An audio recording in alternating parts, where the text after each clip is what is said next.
This is my second attempt at recording this video, so hopefully there won't be any technical problems with this one. The original post has now been deleted, so without further ado, the London Chess Classic 2017 has just begun. What an incredibly strong tournament. Magnus Carlsen, the world champion, is playing.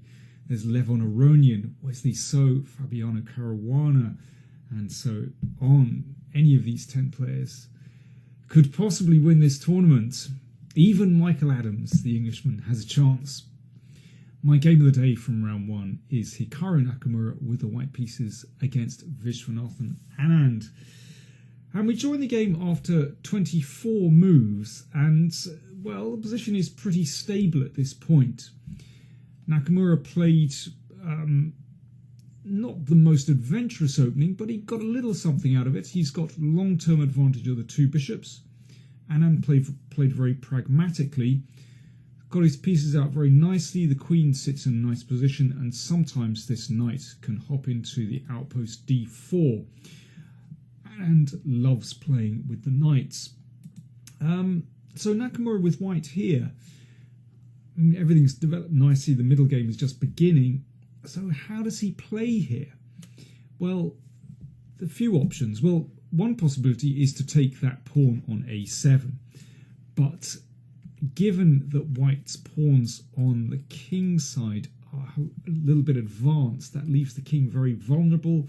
The dark squares are very weak now, and black has, I think, tremendous compensation after this move. You know, there could be later on, perhaps the bishop could come here. This knight might come into h5. It looks dreadful to take this pawn. It's possible to play more slowly with a move like king g2, so protecting that pawn. Now, the idea is to bring this bishop into the game. So, for example, after king g7, the knight may come to b5. If a6, now here we see the point, bishop comes to c4. So this is a nice idea. And then the knight hops back. The bishop's position has improved. The knight may come into d5. That looks very logical. Of course, after king g2, it's possible to play a6, preventing the knight moving. But then maybe knight a4, maybe hopping into c5. So it is possible for white to play more slowly and try to exploit that advantage of the two bishops. But instead, well, Hikaru, he's an aggressive player. He started to roll forward on the king's side. Now, the problem with this is that, of course, it could leave white's king very exposed. And that's exactly what happens. So knight d4 played by Anand. So the knight hitting a really nice spot in the middle of the board. Now, white could wait around here with the king, but having committed himself, Hikaru wants to plough on. But this is unbelievably risky. I think he was hoping for something like knight h5, and then knight d5. Now, this is logical. So the knight has found a great square here. This knight is looking vulnerable. I think white would have a chance to the advantage there. I mean, black could sack the exchange, but white should be better.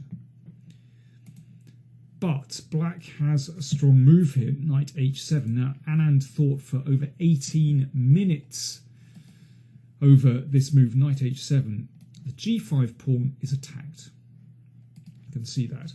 Now, the problem is that white can't just defend this straightforwardly with queen g3, because that pawn can still be taken. There is a very nasty knight fork on f3. And if f4, protecting the pawn here, trying to undermine this knight, then queen g4, and you can see this king is incredibly exposed. That rook coming to h8 to cause more mischief, and there's also a knight threat here. Must be good for black. So Nakamura played bishop h3, attacking the queen. So the queen came to b3. So the queen knocked away from the king side. Okay, that's good news from white's viewpoint, but still pretty aggressive, keeping an eye on that pawn on b2. Still a problem with the pawn on g5, so Nakamura played f4 to protect the pawn, trying to undermine this knight. Anand played very well, just dropped the knight back to c6, so the knight's not in danger and covering this pawn as well. And this is already a tricky position. If white tries to hold things together with rook g1, then there's a simple tactic here. Bishop takes a3. Black has won a pawn, and you can see, because white has advanced these pawns, the king lacks pawn cover, and actually black's king is far more secure here. Should be good for black. So Nakamura had to keep going forward. He played his knight into d5. Well, it looks very logical, but this king is still a problem. Anand took, and now Anand took on g5 with the bishop. Could be that knight takes is even stronger, but I can understand why Vishy wanted to do this, to try and clear the pieces away, to try to get through to white's king, and his strategy succeeded after a few inaccuracies. So black is a pawn up here, and the bishop is threatened. Could potentially be a threat of the rook coming to the h-file. Unless white has something dramatic here, he's just lost. So queen f6 is absolutely forced, checking the king, attacking the knight. That drags the king up to h6. Now, it looks like the best move for white here is to knock the queen away with rook c3, and then play queen f4. I mean, this is very difficult to see in the game. I mean, this is a very computery move, of course. Pinning the knight, and that's a little bit awkward for black. Should end in a draw after knight e5, threatening to throw a knight in, and when that's taken after this trade, then white's king is too exposed. Should end in a draw by perpetual check. Nakamura came back with bishop g2. Also not bad, but now the margin for error is a bit slimmer. Knight h7 from Vishy, so if the queen comes back, check, then the king slides to safety. Remember, black is a pawn up here, and white's king looks pretty bad. Queen f7. Rook f8. Now rook c3 again should save white, because if the queen moves, then it's a devastating check here. So basically we're going to get an endgame. And here, level material, well, black's slightly better because of that outside pass pawn, but should be a draw. But instead, Nakamura chanced his arm. He played queen c7. So they're slightly short of time, and I think Nakamura was still hoping to play for a win here with queen c7. His idea, well, let's see what happened. Queen takes b2. Now his idea was to play rook h1 to attack black's king. Now this is incredible. Both kings exposed. So now Nakamura just wants to, well, let me show you. If Anand plays queen e5 check, now if white trades off, then this is just a tremendous ending for black. Black is now a pawn up. Knight's in a beautiful position. But after the check here, white meets that with a check himself. King g1 check. The king has to go forward. White trades off, and rook takes knight. White's piece up, winning position. So Anand came up with a very clever idea to prevent this discovered check with the queen, with the king. He played queen f2, preventing white's king from moving, and now the game has swung round again. I mean, probably rook f1 is the best chance, but even so, black has some initiative here. But instead, unbelievably, Nakamura still playing to try to checkmate the king. I mean, this is a ludicrous move, threatening king g4 and a checkmate. But Anand defended against this easily with rook f7, allowing the king to drop back, hitting the queen, so the queen had to drop. So black is a pawn up. he can go into an endgame. In fact, I think the simplest move for Anand here is just to step out of the line of the rook, just come back to g7. White has no attack here at all. If queen c3, then the king just drops back. There's no danger to the king. Now it's black's turn to hit the king. Or after king g7, this endgame is very promising for black. Black is a pawn up.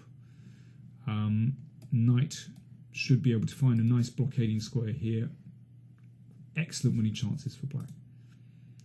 But instead, I mean, this is incredible. The time control had been reached and Anand continued his attack. I mean, normally I would think that, king g7, very typical Vishy move, very responsible, very calm. But Vishy had time to think here. But after a few minutes' thought, he just played queen b2.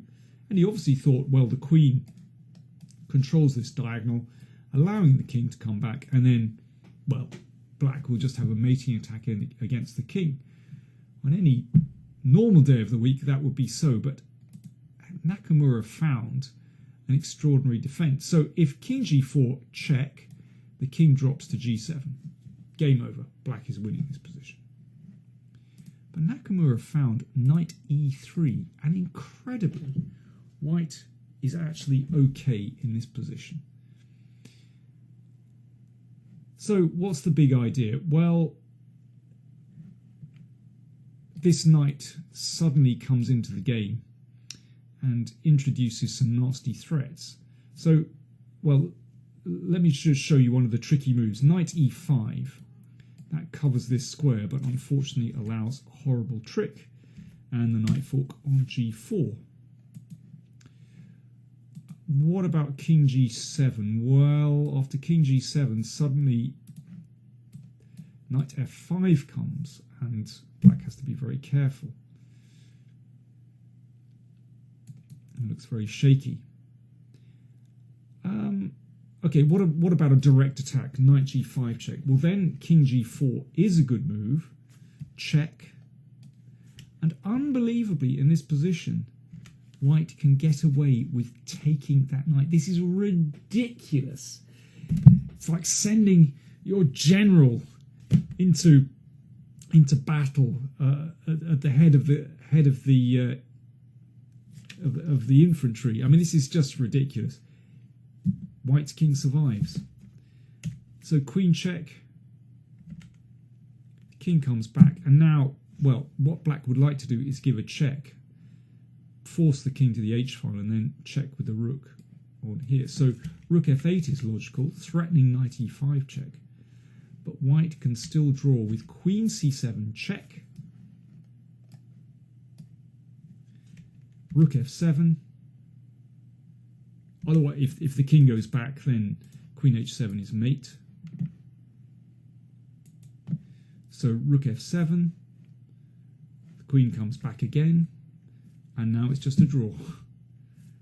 Incredible, white can make a draw. So in this position, Anand played a very logical move, knight f6. To block on the h file. Still looked like he was winning.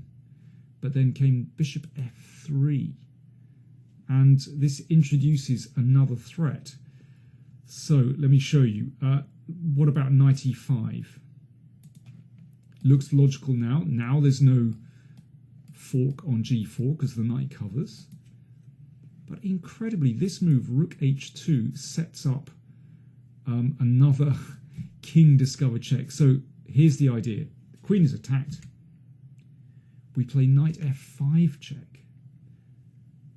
Now, black is still actually okay after king h7. It should still be a draw. But let's just see what happens if pawn takes knight. Then king check. And we've got the old laser beam mate on the side. So knight e5, well, actually should lead to a draw after king h7. But okay, that's not what black wants. What else we got? King g7 again. Insufficient, knight f5, and suddenly black has to be very careful in this position.